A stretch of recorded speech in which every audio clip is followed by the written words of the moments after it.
Hoy veremos capítulo 34 y 35. La siguiente semana veremos el último capítulo, el 36. Pero estamos por terminar Crónicas. Y creo que este libro, que posiblemente es uno de los libros más abandonados del devocional de un cristiano, de la lectura bíblica, del estudio incluso bíblico.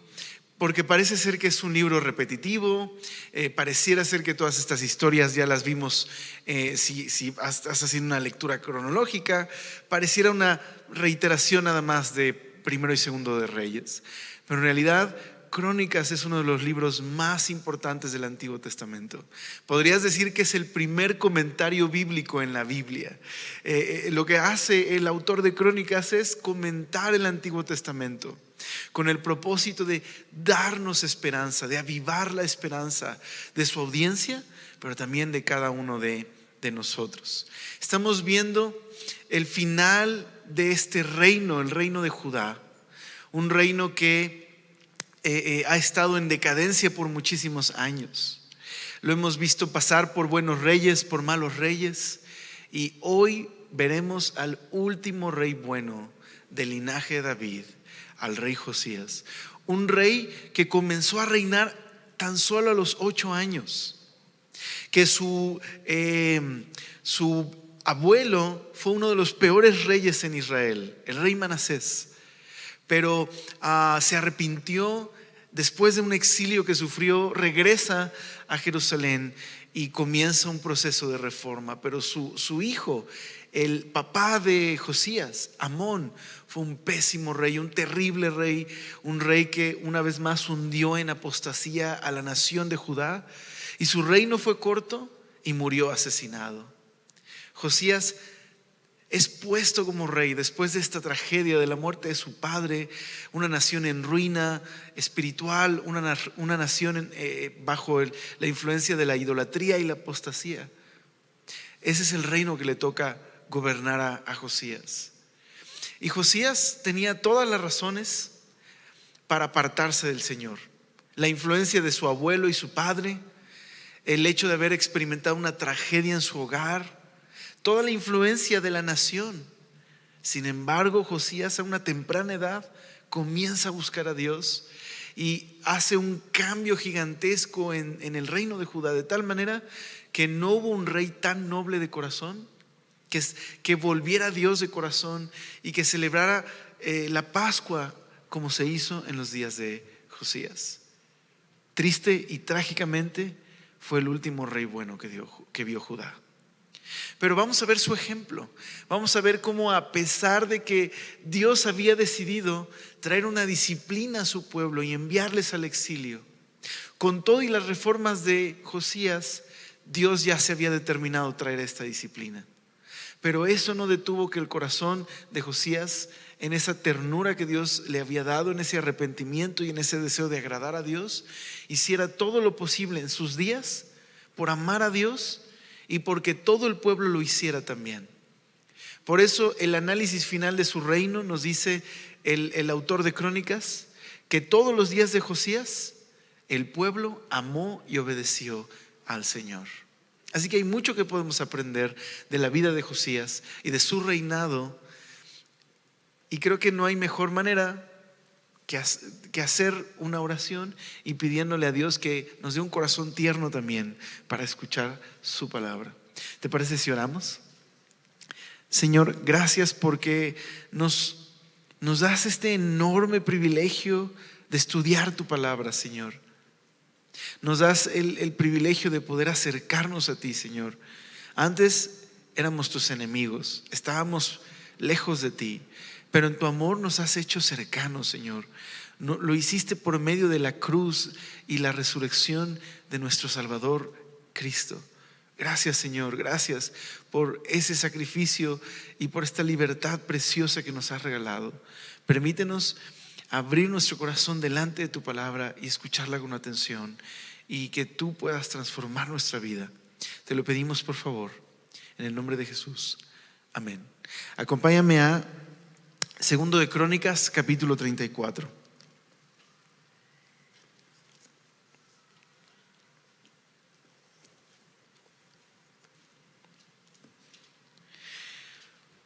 La historia de Israel es la historia de un pueblo llamado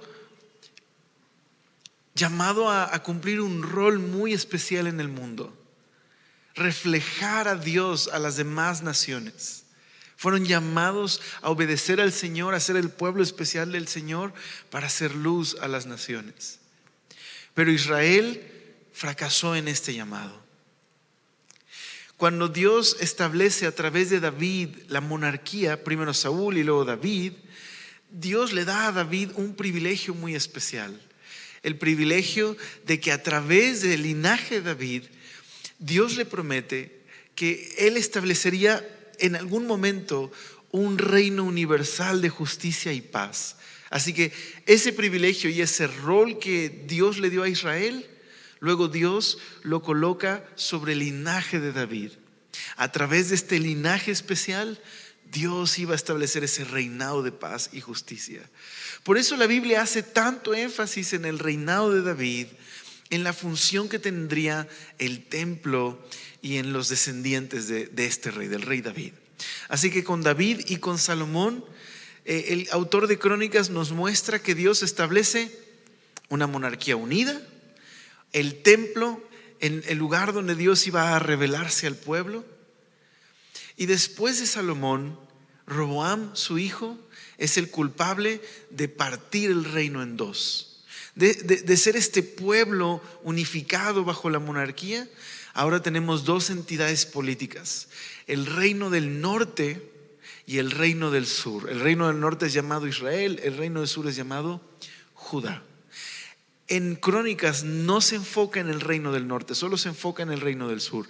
Pero lo que sabemos es que el reino del norte, por mano de Jeroboam, se establece un sacerdocio ilegítimo, una adoración ilegítima, y se convierten en un reino apóstata durante toda su existencia.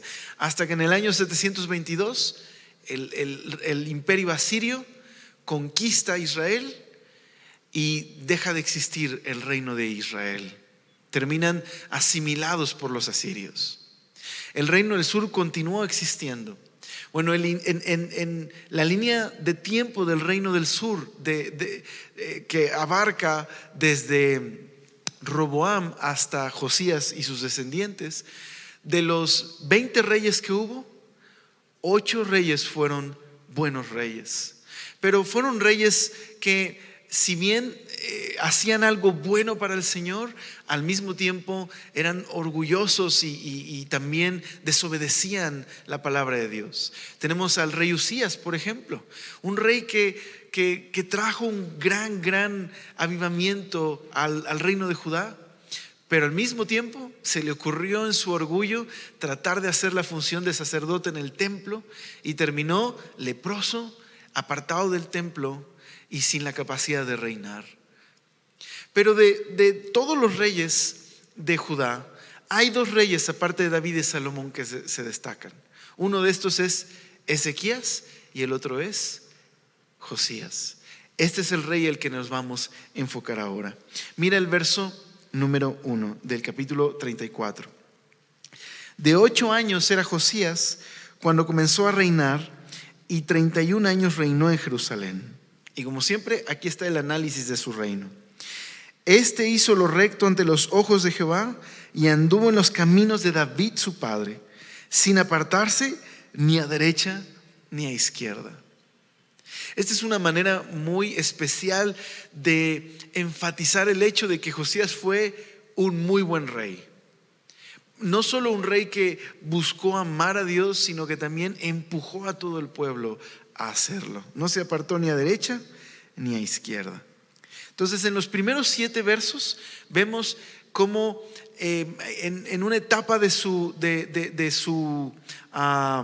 corta edad, en su adolescencia, comienza a buscar a Dios, y en una edad apropiada comienza a reinar. ¿Por qué? Bueno, comenzó a reinar a los 8 años. ¿Estás de acuerdo que un niño de 8 años no puede gobernar? No puede tener la responsabilidad de guiar un reino. Así que es muy probable que tuviera un tutor, alguien encargado del reino, en lo que crecía Josías, en lo que maduraba, y entonces tenía la edad para poder recibir el reino. Y eso es lo que nos relata el cronista. Dice ahí el verso número 3. A los 8 años de su reinado, siendo aún muchacho, comenzó a buscar al Dios de David su padre. Y a los 12 años comenzó a limpiar a Judá y a Jerusalén de los lugares altos, imágenes de acera, esculturas e imágenes fundidas. Entonces comienza a reinar a los 8 años. Pero hay un tutor probablemente encargado de Josías y que le está ayudando a administrar el reino. Pero más o menos a los 8 años de su reinado, eso significa a los 16 años, Josías nos dice que comienza a buscar al Dios de su padre David. Claro, David no era su padre fue Amón, uno de los peores reyes. Pero esta es una manera de decir que, o de recordarnos que Josías es del linaje de David, pero también es un rey que va a caminar en los mismos pasos de David, que va a agradar al Señor. Ya leímos hace un momento atrás que no se apartó ni a derecha ni a izquierda de la manera de reinar de David. Bueno, en Crónicas hemos visto ciertos patrones. Regularmente los reyes que fueron malos reyes no buscaron a Dios, empezaron a imitar las prácticas y las costumbres paganas de sus vecinos, no respondían cuando había un profeta que les advertía o cuando alguien les leía algo de la palabra de Dios o de un mensaje de los profetas. Regularmente endurecían su corazón y desechaban al Señor, y entonces Dios permitía una disciplina y Dios ponía fin a su reinado. Pero los reyes que eran buenos reyes, ¿cómo se describen? Como reyes que buscan a Dios, que obedecen la palabra de Dios, que se arrepienten cuando son confrontados. Bueno, Josías ya se nos describe en el verso 3 algo muy bueno de él. ¿Qué está haciendo a sus 16 años? Está buscando a Dios. ¿Qué significa buscar a Dios aquí? Bueno, es muy probable que el tutor de Josías fuera un hombre piadoso que instruyera a Josías en buscar a Dios. Esto significa que Josías tenía ciertas nociones de la Biblia. Eso significa que Josías oraba. Eso significa que Josías tenía un deseo de buscar a Dios en el templo. Josías buscaba a Dios. El equivalente para nosotros el día de hoy de buscar a Dios sería obedecer a Dios leyendo, haciendo nuestro devocional, congregándonos, buscando obedecer a Dios diariamente en el trabajo, en casa. Eso sería buscar a Dios. Buscar a Dios significa obedecer a Dios, prestar atención a las cosas que son importantes para Dios. De hecho, inmediatamente vamos a ver qué fue buscar a Dios para Josías. A los 16 años se pone a buscar a Dios, pero también nos dice el verso 3 que a los 12 años comenzó a limpiar a Judá y a Jerusalén. Esto es más o menos cuando Josías tiene 20 años. Esta edad es muy significativa, ¿sabes? Esta es la edad cuando podías unirte al ejército o cuando podías servir como un levita. Quiere decir que Josías está en la edad para reinar. Ha pasado este tiempo de buscar a Dios, ha pasado el tiempo de estar bajo la tutoría de alguien, y ahora tiene 20 años y Josías puede tomar las riendas del reino de Judá. ¿Y qué es lo primero que hace? Pues si está buscando a Dios, que dijimos es simplemente hacer de lo que es importante para Dios importante para nosotros. ¿Qué hace Josías? Pues precisamente eso. Comienza una campaña de purificar al reino de Judá de la idolatría. Entonces vamos a leer lo que hace. Dice el verso número 4: derribaron delante de él los altares de los Baales e hizo pedazos las imágenes del sol que estaban puestas encima. Despedazó también las imágenes de acera, las esculturas y estatuas fundidas, y las desmenuzó y esparció el polvo sobre los sepulcros de los que habían ofrecido sacrificios. Quemó además los huesos de los sacerdotes sobre sus altares Y mira, se nos resume: y limpió a Judá y a Jerusalén. ¿Qué significa limpiar? Aquí significa remover los estorbos para una adoración genuina. ¿Notaste algunas de las acciones que se mencionan aquí? Hay acciones que, tomé nota de esto, déjame leerte algunas de las acciones que se mencionan. Se menciona, por ejemplo, desmenuzar, destruir, desbaratar, hacer polvo, quemar los huesos. Estas son algunas de las acciones que se mencionan: derribar altares, hacer pedazos imágenes, desmenuzar estatuas, convertirlas y reducirlas a polvo. Josías se encargó decididamente, con gran convicción y llevándolo a la acción, ¿sabes? El deshacerse de todo aquello que fuera a deshonrar al Señor o estorbara para que la gente pudiera adorar verdaderamente a Dios. Este es el resultado de un hombre que está buscando a Dios. Y lo está haciendo a una corta edad. Qué increíble, ¿verdad? Ver a un joven, 16 años, adorando a Dios, buscando a Dios, después de tener un legado horrible, ¿ok? De que su abuelo y su padre fueron de los peores reyes que vio el reino de Judá. Tenía todas para apartarse de Dios y vivir una vida para él mismo, una vida de pecado, de hundir a Israel en el pecado.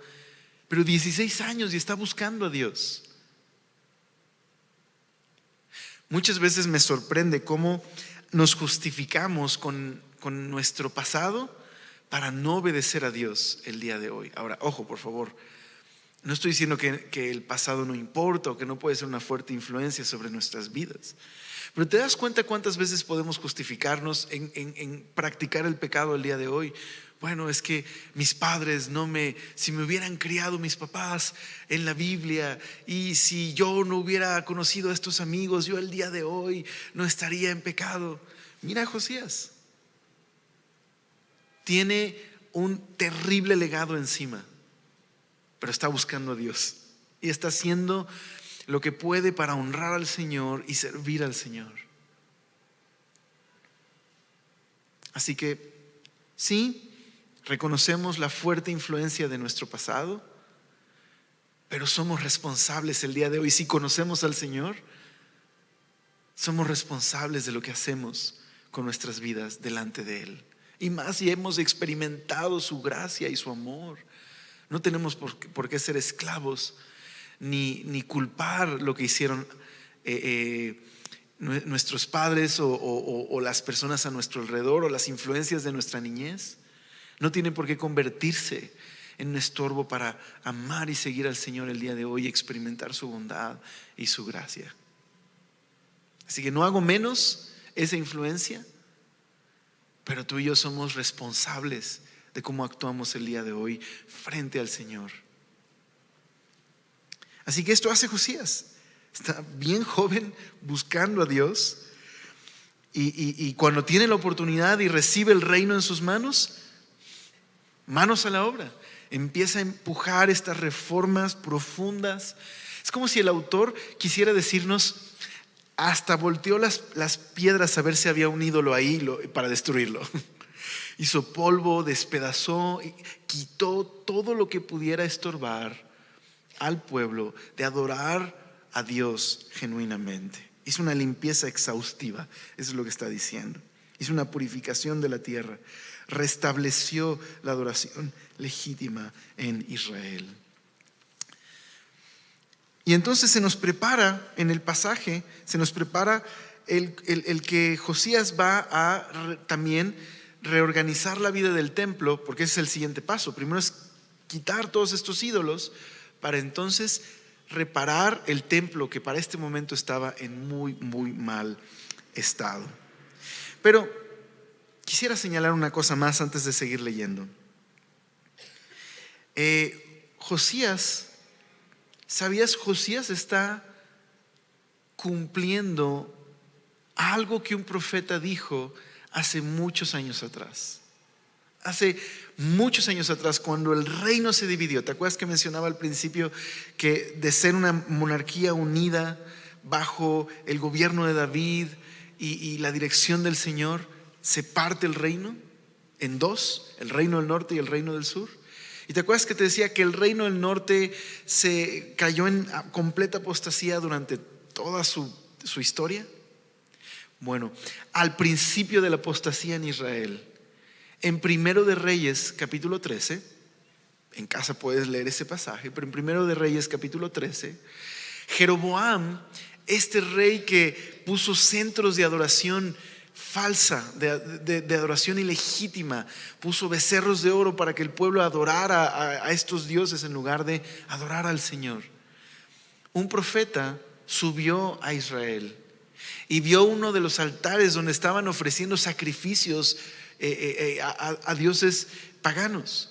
Y este profeta dijo: un día un rey, Josías, el rey Josías, va a quemar los huesos de los sacerdotes que han hecho esto y los va a esparcir sobre el altar, sobre este altar. Profetizó contra el altar. Muchos años después, casi 300 años después, aquí está Josías. ¿Y qué está haciendo? Purificando profundamente a Israel, empezando por Judá, pero lo vamos a ver moverse a Israel, exhumar los huesos de estos sacerdotes falsos, quemarlos y esparcir las cenizas sobre estos altares paganos. Mira lo que dice justo el verso número 6. Lo mismo hizo en las ciudades de Manasés, Efraín, Simeón y hasta Neftalí, y en los lugares asolados alrededor. Y cuando hubo derribado los altares y las imágenes de acera, y quebrado y desmenuzado las esculturas, y destruido todos los ídolos por toda la tierra de Israel, volvió a Jerusalén. Entonces, en la primera etapa del reinado de Josías, su primera etapa fue quitar lo que estorba. Ahora, el siguiente paso es restaurar la verdadera adoración centrada en el templo. Verso 8 al verso número 13, vamos a ver esta segunda etapa del reino. Primera etapa, quitar lo que estorba. Segunda etapa, restablecer la adoración genuina. Verso 8 dice: a los 18 años de su reinado. Esto es más o menos cuando tiene alrededor de 26 años. Josías, a los 18 años de su reinado, después de haber limpiado la tierra y la casa, está hablando del templo, envió a Safán, hijo de Azalía, a Maasías, gobernador de la ciudad, a Joá, hijo de Joacás, canciller, para que reparasen la casa de Jehová, su Dios. Este es el siguiente paso. Lo que hace ahora el rey, lo que tiene en su corazón, es restaurar la parte central de la adoración en Israel, que es, en Judá, que es el templo. Entonces el templo está en muy mal estado. Así que llama al secretario general, que es Safán, manda a llamar al canciller y a un gobernador y les encarga algo. Les encarga que vayan con el sumo sacerdote Hilcías y que le lleven todo el dinero que se ha recaudado. Nos lo va a explicar más adelante, no lo vamos a leer completo por el tiempo, pero lo explica más adelante, que los levitas a las puertas estuvieron recaudando fondos, tanto de Israel, el remanente de Israel, porque recuerda que Israel ya, el reino del norte dejó de existir por causa de la invasión de Asiria, pero hay un remanente de personas viviendo allá, entonces, y ellos han estado cercanos a los de Judá. Entonces recaudaron dinero de ellos y también de Judá y de Jerusalén, juntaron todo este dinero, y ahora la instrucción del rey es: por favor, llévenle este dinero al sumo sacerdote Hilcías. Entonces el sumo sacerdote Hilcías recibe el dinero y ahora él es el encargado, junto con los levitas, de llevarlo al templo y encargárselo a los mayordomos del templo. Y luego los mayordomos del templo tienen que tomar todo este dinero y entregárselo a los carpinteros. Vamos a leer un poquito de este proceso. Dice el verso número 9: vinieron estos al sumo sacerdote Hilcías y dieron el dinero que había sido traído a la casa de Jehová, que los levitas que guardaban la puerta habían recogido de mano de Manasés, Efraín y de todo el remanente de Israel, ¿no? Estos son los que quedaron del reino del norte viviendo allá, y de todo Judá y Benjamín y los habitantes de Jerusalén. Y lo entregaron en mano de los que hacían la obra, que eran mayordomos de la casa de Jehová, los cuales lo daban a los que hacían la obra y trabajaban en la casa de Jehová para reparar y restaurar el templo. Daban asimismo a los carpinteros y canteros para que comprasen piedra de cantería y madera para los armazones y para la entabladura de los edificios que habían destruido los reyes de Judá. Entonces el cronista es como muy detallista aquí en: el rey le pidió a 3 personas muy importantes del gobierno: por favor, vayan a darle el dinero al sumo sacerdote Hilcías. Ellos van y se lo dan al sumo sacerdote. Y luego el sumo sacerdote va y se lo entrega a los mayordomos del templo, que son levitas. Y a su vez los mayordomos van y se lo entregan a los carpinteros y albañiles. Y se nos da una nota: que tenían que comprar cierto tipo de madera y reparar varias cosas del templo, porque por culpa de los reyes de Judá, probablemente hablando de Amón y Manasés, el abuelo y el papá del rey Josías, justo el rey del que estamos viendo ahora, pues habían descuidado el templo. Y quizás hasta desde el tiempo de Acaz, ¿te acuerdas que fue el rey que hasta clausuró el templo? Entonces, bueno, el punto es: el templo está en muy mal estado, en muy mal estado, y requiere muchísimas reparaciones.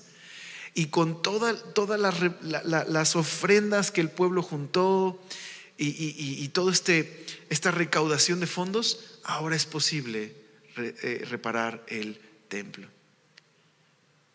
Pero ¿por qué razón tanto énfasis en este proceso de mano en mano del rey al secretario, al sumo sacerdote, a los encargados del templo y luego a los carpinteros?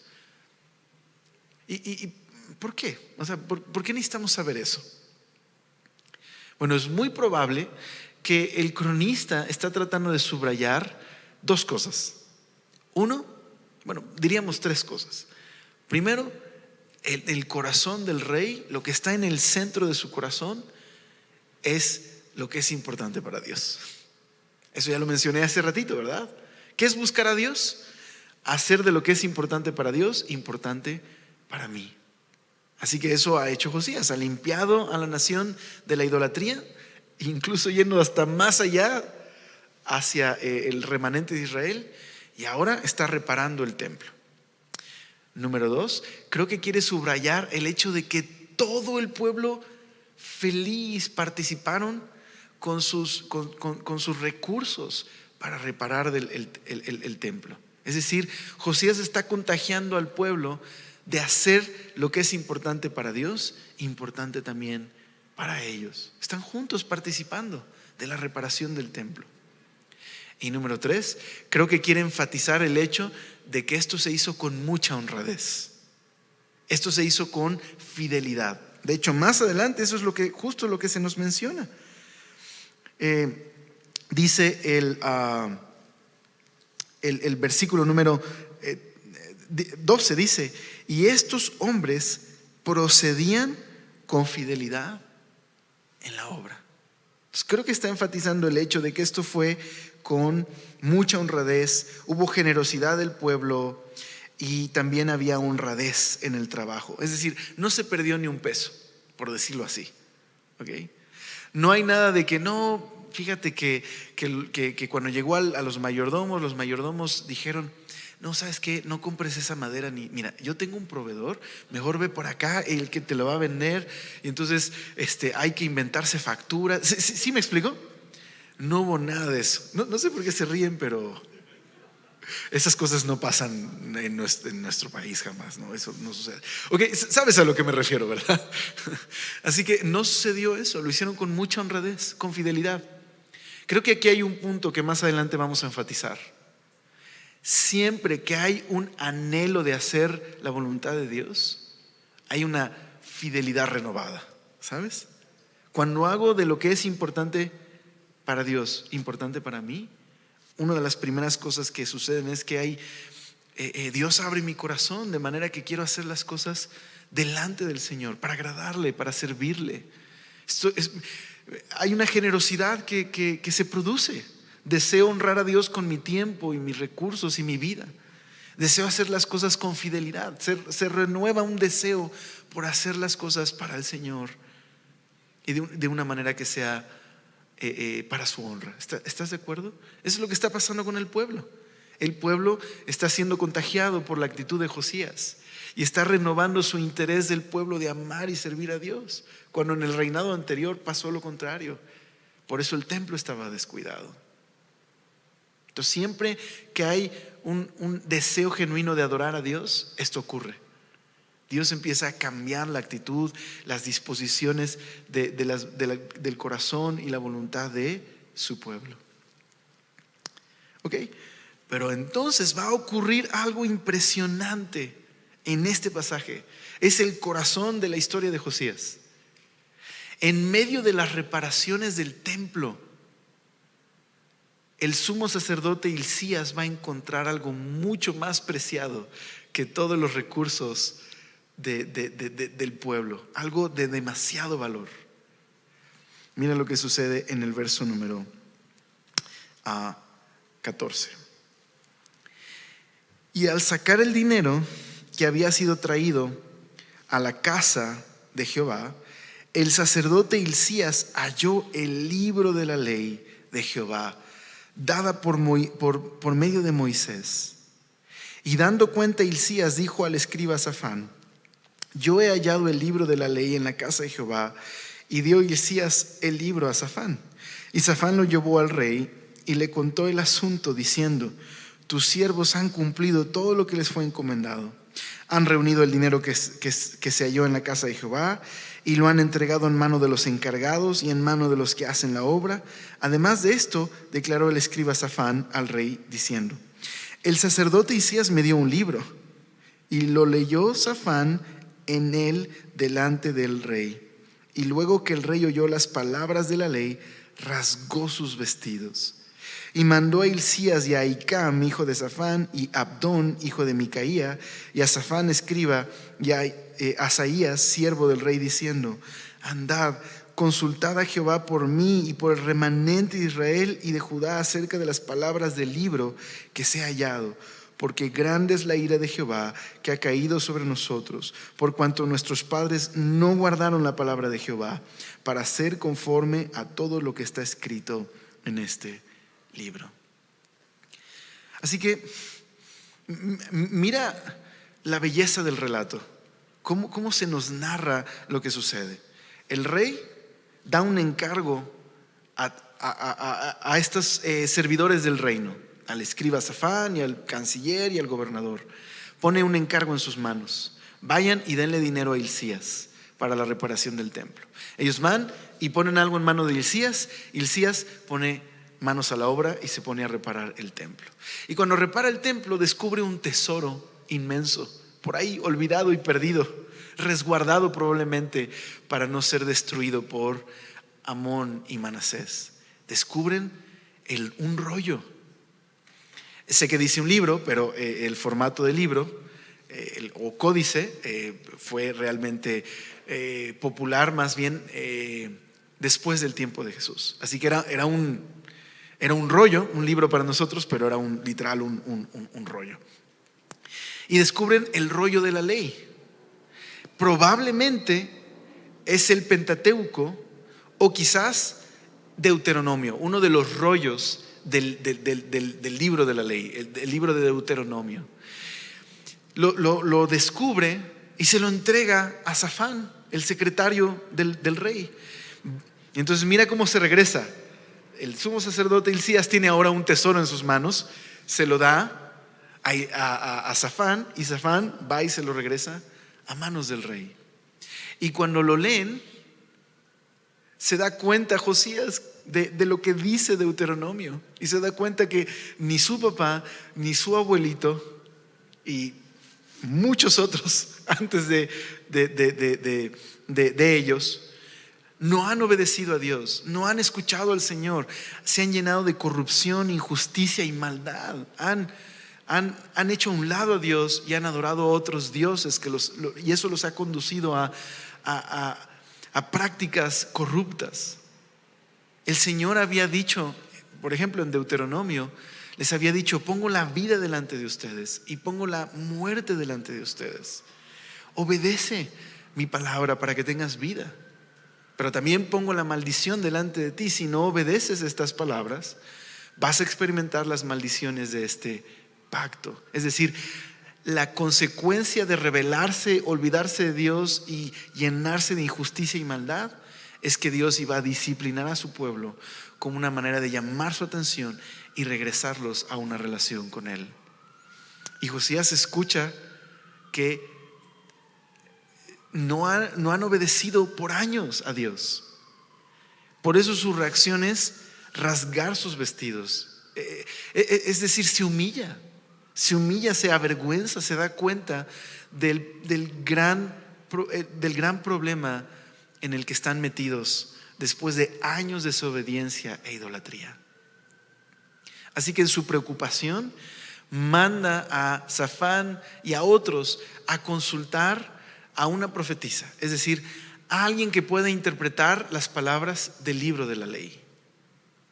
Por cierto, ¿se acuerdan que les dejé con Acaz y con Ezequías una tarea? La tarea de leer el libro de Isaías. ¿Se acuerdan de eso? Bueno, ¿les puedo dejar otra tarea?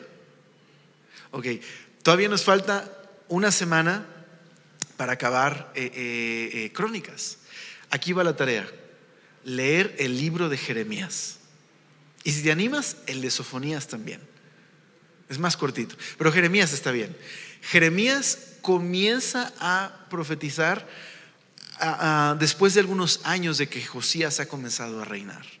Vas a entender mucho de lo que vamos a ver la siguiente semana si lees el libro de Jeremías.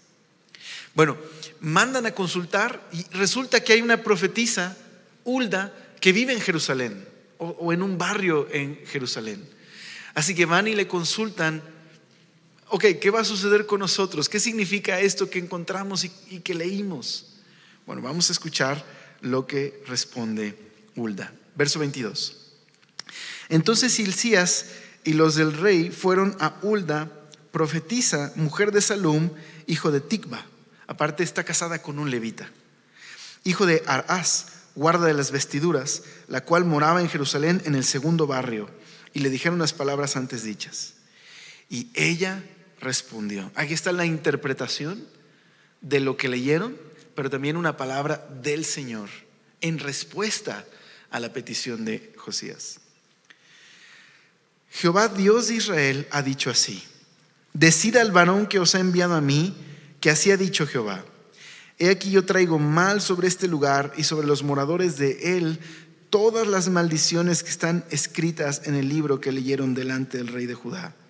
Por cuanto me han dejado y han ofrecido sacrificios a dioses ajenos, provocándome a ira con todas las obras de sus manos. Por tanto, se derramará mi ira sobre este lugar y no se apagará. Entonces, ¿cuál es la interpretación de Hulda? Lo que ya sabíamos que sucedió desde el tiempo de Manasés. El pueblo lleva años corrompiéndose. Dios les ha mandado profetas, no los escuchan. Joás, por ejemplo, mandó a matar a Zacarías, que le confrontó por su pecado. Amón decidió, el papá de Josías, hundió al pueblo en prácticas tan terribles como quemar niños, sacrificios de niños a dioses paganos. Cuando leemos aquí la ira de Dios, no estamos hablando de un Dios caprichoso que no le hicieron caso en algo y entonces se enojó nada más y ahora quiere deshacerse de ellos. Estamos hablando de un Dios que tiene celo por su creación buena, el mundo que Él ha creado, y celo por su pueblo y por la misión que Dios les dio de reflejar su carácter al mundo. Pero este pueblo no solamente no refleja su carácter, sino que se han llenado de maldad.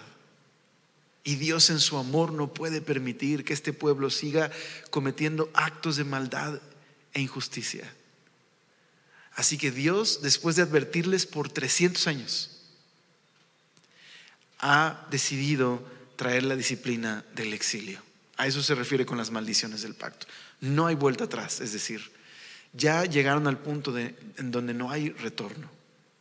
Dios ha determinado que Babilonia vendrá y llevará al exilio a Judá.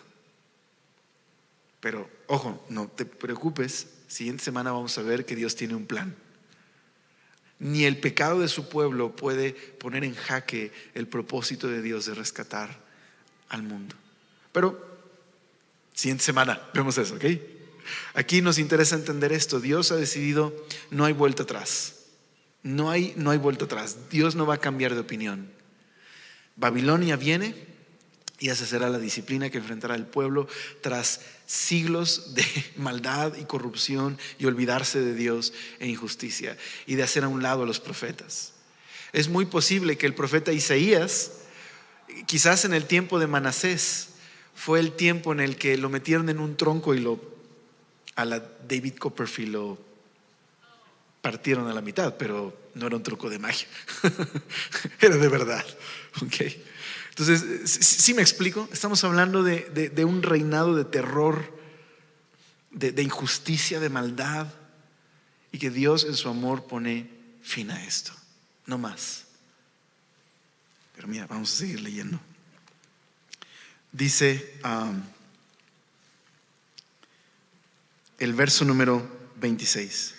Mas al rey de Judá, que os ha enviado a consultar a Jehová, así le diréis: Jehová, el Dios de Israel, ha dicho así. Presta atención.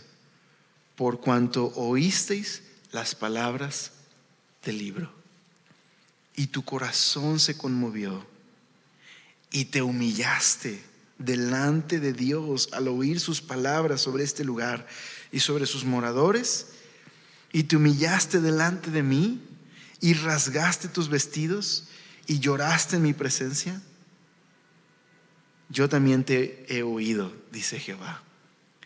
He aquí que yo te recogeré con tus padres y serás recogido en tu sepulcro en paz, y tus ojos no verán todo el mal que yo traigo sobre este lugar y sobre los moradores de él. Y ellos refirieron al rey la respuesta. Lo que Hulda le dice es: no hay vuelta atrás. He decidido traer mi disciplina sobre mi pueblo. No hay, han llegado al lugar donde no pueden volver atrás. Esta es mi decisión. Pero Josías, porque tú te humillaste cuando escuchaste mi palabra, en tu tiempo no vendrá esta crisis. He decidido retardar mi juicio. No lo voy a quitar. Es inevitable el juicio, pero he decidido retrasarlo porque tú escuchaste mi voz y te arrepentiste. Este es el mensaje del cronista a su audiencia.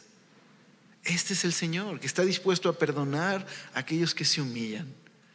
Quizás no puede librar a Judá de sus consecuencias, porque han llegado al momento donde, como un padre que le ha dicho a su hijo innumerables veces que tiene que detenerse o enfrentará una consecuencia, llegó el momento en el que el padre tiene que cumplir esa palabra y decir: lo siento, hijo, necesito disciplinarte, pero te amo.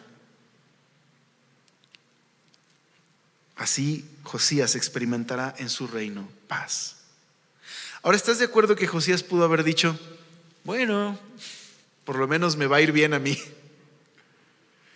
Pero no está feliz con esto. Josías hace una nueva reforma en el pueblo, en Judá, y una vez más trata de motivar a todo el pueblo a hacer una ceremonia para recomprometerse con el Señor. Mira lo que dice el verso número 29. Entonces el rey envió y reunió a todos los ancianos de Judá y de Jerusalén, y subió el rey a la casa de Jehová, y con él todos los varones de Judá y los moradores de Jerusalén, los sacerdotes, los levitas y todo el pueblo, desde el mayor hasta el más pequeño.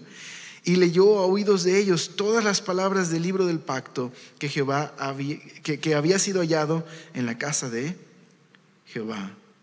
Y estando el rey en pie en su sitio, hizo delante de Jehová pacto de caminar en pos de Jehová y de guardar sus mandamientos y sus testimonios y sus estatutos con todo su corazón y con toda su alma, poniendo por obra las palabras del pacto que estaban escritas en aquel libro. Así que Josías reúne al pueblo, desde el más chiquito hasta el más grande, y hace una ceremonia en la que se comprometen públicamente a ser leales al Señor. Quizás Josías piensa, bueno, a lo mejor Dios todavía detiene su mano del juicio, pero lo haga o no lo haga, vamos a comprometernos a amar al Señor y a servir al Señor en respuesta a lo que hemos leído en su palabra. Qué bello corazón el de Josías, ¿verdad? Un corazón dispuesto a amar a Dios a pesar de las circunstancias, aunque nadie más lo quisiera hacer, y a pesar de saber que incluso Dios podría no quitar su juicio de su pueblo. No es como el niño que se portó bien porque ya lo amenazaron, ¿no?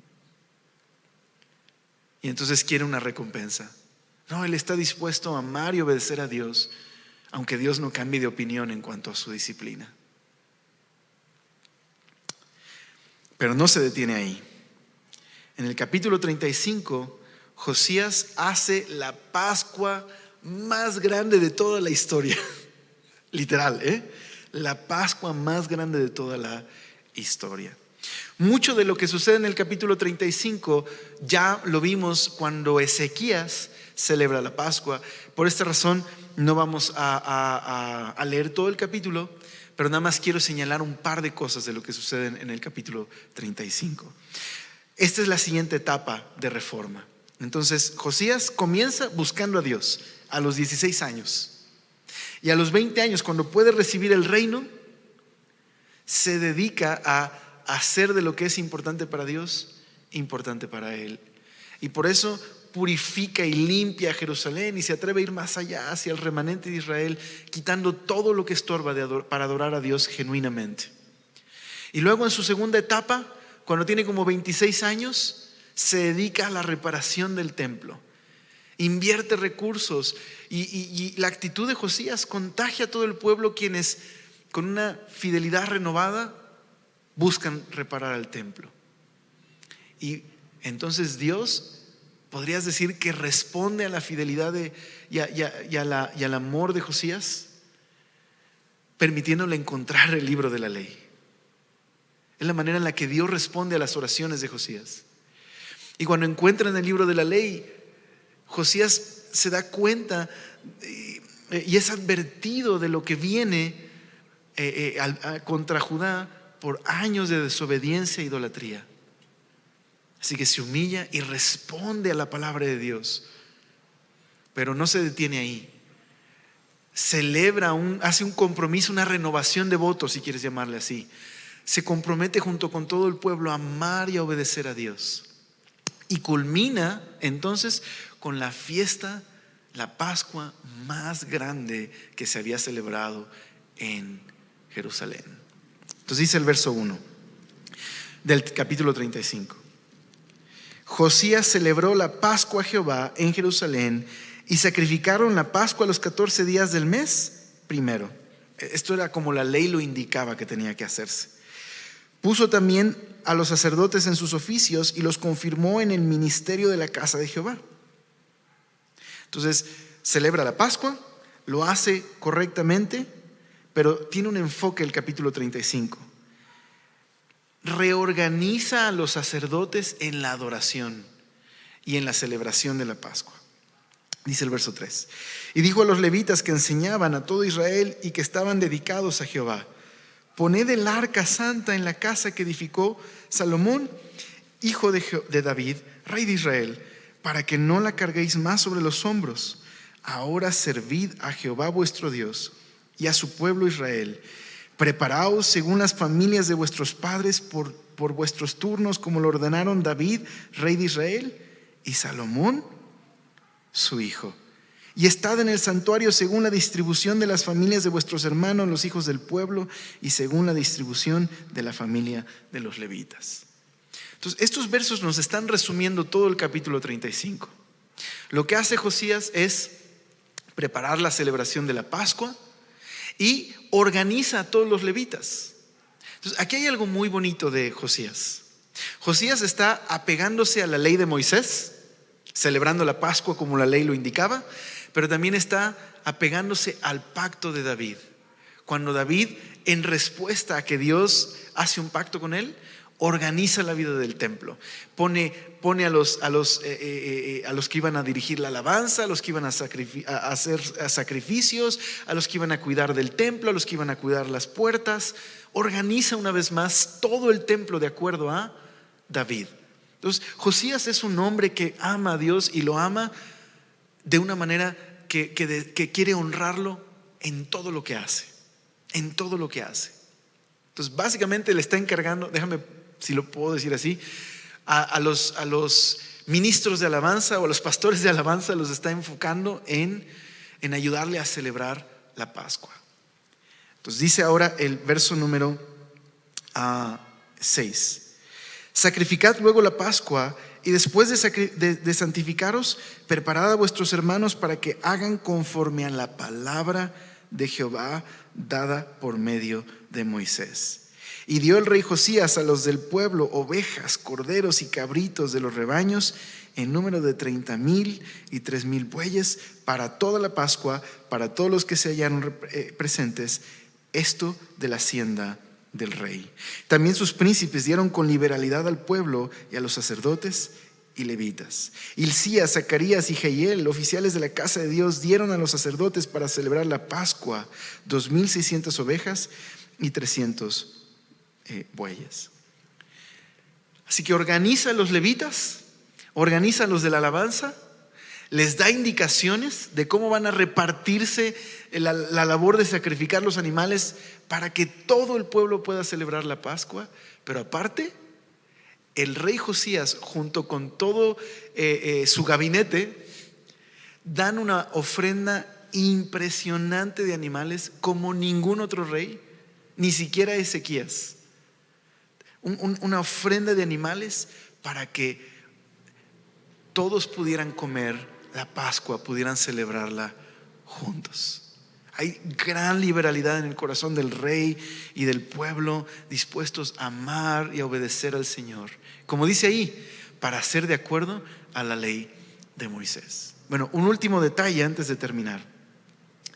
No sé si notaste que una instrucción especial que le da Josías a los levitas es: oigan, muchachos, por favor, vayan por el arca del pacto y regrésenla por favor aquí al templo y que esté en su lugar. ¿No se supone que desde el tiempo de Salomón el arca del pacto ya estaba en el templo, en el lugar santísimo? Es muy probable que cuando Acaz cerró el templo y con Manasés y Amón, el arca del pacto fuera quitada del templo. Una manera simbólica de sacar a Dios del reino, entre comillas. Josías quiere dejar muy claro que Dios es el rey del pueblo. Él es un rey, pero el verdadero rey es el Señor. Esta es la parte central de las reformas de Josías: darle lugar a Dios, el lugar del rey, el lugar central, poner a Dios en el centro. Y con la Pascua recordar cómo Dios los había rescatado de la esclavitud. ¿Cómo se describe esta Pascua al final? Bueno, así finaliza la porción que hoy estudiaremos. Verso 16. Así fue preparado todo el servicio de Jehová en aquel día para celebrar la Pascua y para sacrificar los holocaustos sobre el altar de Jehová, conforme al mandamiento del rey Josías. Y los hijos de Israel que estaban allí celebraron la Pascua en aquel tiempo y la fiesta solemne de los panes sin levadura por 7 días. Es la fiesta que seguía la Pascua. Pero mira el 18. Nunca fue celebrada una Pascua como esta en Israel, todos los días de Samuel el profeta. O sea, nos está regresando añísimos atrás. Ningún rey de Israel celebró la Pascua tal como la celebró el rey Josías, con los sacerdotes y levitas y todo Judá e Israel, los que se hallaron ahí juntamente con los moradores de Jerusalén. Esta Pascua fue celebrada en el año 18 del rey Josías. Un año muy bello para este rey. A los 16 años comenzó a buscar a Dios. A los 20 inició una campaña de limpieza. Y a los 26 su vida cambió cuando hizo de lo importante en su vida lo que es importante para Dios. Y Dios le permitió encontrar el libro de la ley y se humilló por completo y buscó que el pueblo pudiera amar a Dios de todo corazón. Y todos los días de Josías la gente amó y obedeció a Dios. Yo quisiera nada más que nos pudiéramos llevar este pensamiento a casa el día de hoy.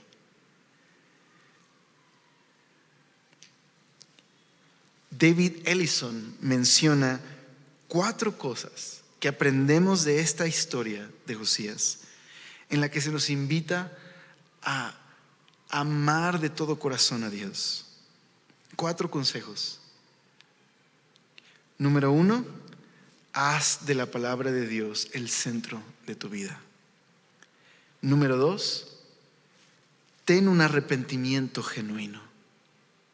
¿Cómo sabes que un arrepentimiento es sincero y genuino? Porque produce obediencia. Porque hay acciones que son fruto de un deseo genuino de obedecer a Dios. Por eso, número 3, una obediencia activa. Una convicción profunda de amar y obedecer a Dios que me lleva a quitar todas aquellas cosas que estorban en mi vida de amar y obedecer a Dios. Y por último, una adoración que proviene de un corazón agradecido. Familia querida, está en el centro de nuestras vidas, está en el centro de nuestro corazón lo que es importante para Dios. Podríamos decir que hemos hecho de Dios el centro, que lo hemos puesto en el lugar del Rey, que es su palabra el centro, es el filtro por el cual vemos todas las cosas a nuestro alrededor en nuestra vida. Un arrepentimiento genuino nos llevará a limpiar hasta abajo de las piedras. ¿Me explico? Un arrepentimiento genuino será rendirle al Señor todas las áreas de nuestra vida, comprometernos de todo corazón.